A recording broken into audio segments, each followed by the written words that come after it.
अस्सलाम वालेकुम। अच्छा मैं टॉपिक का नाम माइटोसिस जो कि बहुत आसान और सिंपल सा टॉपिक है। माइटोसिस का मतलब है एक सेल से दो सेल्स का बनना, देयरफॉर माइटोसिस है। एक से दो सेल्स का बनना माइटोसिस है। सोमैटिक सेल्स के अंदर आपको माइटोसिस नजर आती है। Haploid as well as diploid cell, दोनों तरह के सेल जो हैप्लॉइड है और डिप्लॉइड, ये दोनों डिवाइड हो सकते हैं माइटोसिस से। यहाँ पे अगर माइटोसिस हो रही है तो सेम नंबर ऑफ क्रोमोसोम रहते हैं डॉटर सेल्स के अंदर, मतलब नंबर ऑफ क्रोमोसोम चेंज नहीं होते, सेम नंबर ऑफ क्रोमोसोम रहते हैं डॉटर सेल्स के अंदर। ये अगर सारी खसूसियात किसी डिवीजन में नजर आती है तो इस डिवीजन का नाम क्या, माइटोसिस है। अगर देखें तो माइटोसिस को दो में डिवाइड किया गया, कैरियोकाइनेसिस और साइटोकाइनेसिस। ये दो फेज हैं। कैरियो का मतलब होता है न्यूक्लियस, काइनेसिस का मतलब डिवाइड होना, और साइटो का मतलब होल सेल है, और काइनेसिस का मतलब डिवाइड होना।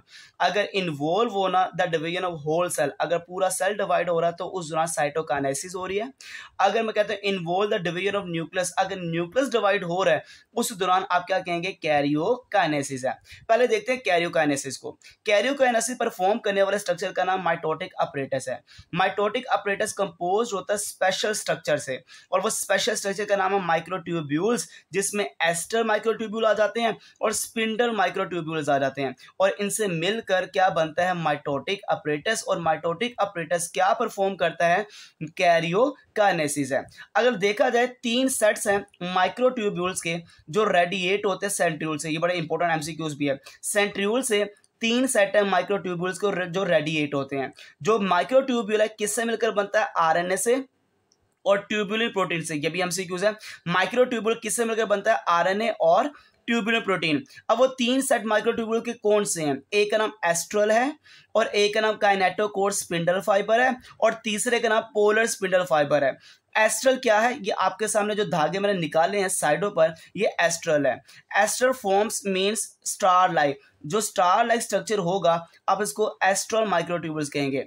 काइनेटोकोर स्पिंडल फाइबर कौन से होते हैं, जो अटैच होते हैं क्रोमोसोम से, वो काइनेटोकोर स्पिंडल फाइबर है। और जो इंटरडिजिटेट करते हैं, जो दोनों जगह पे पकड़ के रखते हैं पूरे जाल को, ये जो दोनों जगह पकड़ के रखने वाला इंटरडिजिटेट विद रिस्पेक्टिव पोल, अपने अपने पोल की तरफ, आप उसको कहते हैं पोलर स्पिंडल फाइबर है।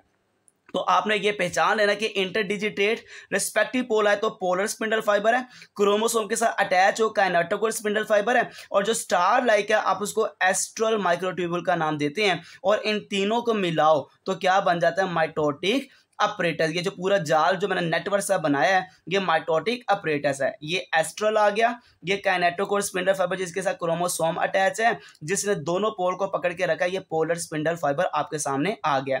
और तीनों को बुलाओ तो क्या बनता है, माइटोटिक अपरेटस है।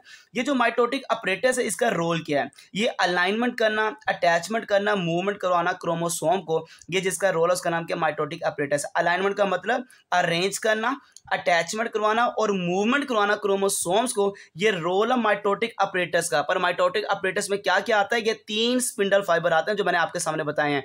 काइनेटोकोर स्पिंडल फाइबर जो क्रोमोसोम के साथ है, जो पोल को पकड़ के रख रहा है पोलर स्पिंडल फाइबर है, और जो स्टार लाइक है आप इसको एस्ट्रल माइक्रोट्यूब्यूल का नाम देते हैं। अब ये जो आपके सामने कैरियोकाइनेसिस है इसको तीन में डिवाइड कर दिया, प्रोफेस, मेटाफेस, एनाफेस और टेलोफेस। बहुत आसान है बेटा। क्रोमेटिन ये विजिबल होता है इंटरफेस में, इंटरफेस में आपको क्रोमेटिन नजर आता है जो network of fine thread like structure है। अब इंटरफेस तो नहीं है, अब कहां पे आ गया, माइटोसिस के अंदर। और माइटोसिस का कौन सा फेज है, प्रोफेज है। यहाँ पे क्रोमेटिन किस में चेंज हो रहेगा, क्रोमोसोम में, मतलब विजिबल होगा बिगिनिंग ऑफ प्रोफेज। तो प्रोफेज में आपको क्रोमोसोम नजर आता है, क्रोमेटिन नजर नहीं आता। क्रोमोसोम ये आपके सामने है, इसके दो डंडों को क्रोमेटिड्स कहते हैं जो कि थ्रेड लाइक है, और इसका जो साइज है 0.25 से लेके 50 माइक्रोमीटर है। आपके सामने ये एक सेल था जो माइटोसिस करने वाला है, जिसमें न्यूक्लियर मेम्ब्रेन भी नजर आ रही थी, न्यूक्लियोलस भी नजर आ रहा था, न्यूक्लियर मटेरियल भी नजर आ रहा था। जैसे ये माइटोसिस के प्रोफेज में जाता है तो ये सब कुछ खत्म हो जाता है और माइटोटिक अपरेटस नजर आता है। मतलब प्रोफेज के अंदर डिसअपीयर हो जाएगा न्यूक्लियर मेम्ब्रेन, डिसअपीयर हो जाएगा न्यूक्लियोलस, और यहाँ पे न्यूक्लियर मटेरियल कहाँ पे आ जाएगा, साइटोप्लाज्म के अंदर, कम्स आउट इन साइटोप्लाज्म है। अगर ये कैरेक्टरिस्टिक्स नजर आ रही हैं तो आप इसको कहेंगे कौन सा फेज है बेटा, प्रोफेज है। जैसे ही कंप्लीट होगा सेल आगे चला जाएगा मेटाफेज के अंदर। मेटाफेज में पहले मैं ये बता दूं, ये क्रोमोसोम के जो दोनों स्ट्रैंड है आप इसको क्रोमेटिड कहते हैं। जो आर्म्स और क्रोमोसोम क्रोमेटिड है, जहां पे दोनों क्रोमेटिड अटैच होते हैं उस पॉइंट का नाम सेंट्रोमेयर है। इसको प्राइमरी कंस्ट्रक्शन भी कहते हैं, और ये एक ऐसी साइट है जहाँ पे क्रोमेटिड्स अटैच होते हैं, तो जहाँ पे दोनों बाजू जुड़ती हैं उस जगह को सेंट्रोमेयर कहते हैं या प्राइमरी कंस्ट्रक्शन का नाम भी देते हैं। इस सेंट्रोमेयर के साथ जो धागा लगा है, जो स्पिंडल लगा, उसका नाम क्या, काइनेटोकोर स्पिंडल फाइबर है। मैंने आपको बताया भी था जो क्रोमोसोम के साथ अटैच होता है काइनेटोकोर स्पिंडल फाइबर है।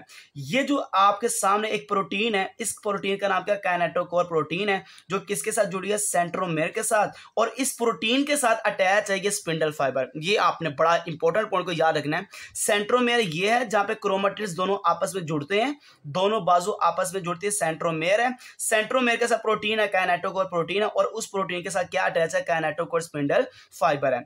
तो सेंट्रोमेयर के पास स्पेशल अरेंजमेंट है डीएनए बेसिस की और प्रोटीन की, और इस प्रोटीन का नाम है जो सेंट्रोमेयर के पास मौजूद होती है, काइनेटोकोर प्रोटीन है, और इसके साथ अटैच होने वाले स्पिंडल फाइबर का नाम क्या है, काइनेटोकोर स्पिंडल फाइबर है।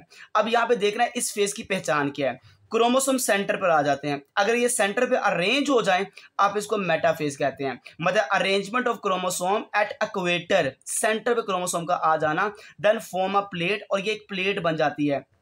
इस प्लेट का नाम क्या, माइटोटिक या इक्वेटोरियल प्लेट है। और अगर ये स्ट्रक्चर आपको नजर आ जाए तो सेल कहाँ मौजूद है, मेटाफेज में मौजूद है। जब ये प्लेट बन जाती है, बनने के बाद सेल आगे चला जाता है, और अगले फेज का नाम क्या है, एनाफेज है। एनाफेज में देखिएगा, गौर से समझेगा, ये देखें एक तरफ काइनेटोकोर स्पिंडल फाइबर यहाँ पे फोर्स लगाएगा और दूसरी तरफ काइनेटोकोर स्पिंडल फाइबर यहाँ पे फोर्स लगाएगा, और ये दोनों बाजू जो क्रोमेटिड्स हैं ये सेपरेट हो जाएंगे। एक क्रोमेटिड इधर चले जाएगी और दूसरी क्रोमेटिड इधर चले जाएगी। ये दोनों का सेपरेशन करना, इस फेज का नाम है एनाफेज। इसीलिए इसको क्रिटिकल फेज कहते हैं, जिसमें काइनेटोकोर स्पिंडल फाइबर कॉन्ट्रैक्ट होता है, पोलर स्पिंडल फाइबर इलोंगेट होता है। जैसे कॉन्ट्रैक्ट होगा, इलोंगेट होगा, एक्सर्ट होगी फोर्स, एक फोर्स लगाई जाएगी, और उस फोर्स का काम होगा सेपरेट करना बोथ क्रोमेटिड्स को, तो दोनों सेपरेट हो जाएंगे क्रोमेटिड्स। ऐसी फोर्स को जनरेट करने के लिए पोलर को इलोंगेट होना पड़ता है और काइनेटोकोर को कॉन्ट्रैक्ट होना पड़ता है, फिर दोनों ये सेपरेट होते हैं। ऐसे फेज को नाम देते हैं, दे आर कॉल्ड एनाफेज है। टीलोफेज में क्या होगा, बेसिकली टीलोफेज प्रोफेज के लिहाज से रिवर्स है। यहाँ पे जो कुछ मैंने प्रोफेज में बताया था यहाँ पे उसका उल्ट होगा, मतलब रीअपियर होगा, दोबारा बन जाएगा न्यूक्लियर मेम्ब्रेन, रीअपियर होंगे न्यूक्लियोलाई, साइटोप्लाज्म फिर दोबारा लेस विस्कस हो जाएगा। हाँ, एक सेल के अंदर कितने न्यूक्लियाई बन जाएंगे, 2 न्यूक्लियाई बन जाएंगे। आप इस फेज को नाम देते हैं, दे आर कॉल्ड टीलोफेज है। तो ये आपके सामने मैंने टीलोफेज बताया, उससे पहले एनाफेज था, उससे पहले मेटाफेज था, उससे पहले प्रोफेज था। आपको माइटोसिस का मैंने एक पोर्शन कंप्लीट कर दिया, उसका नाम कैरियोकाइनेसिस है।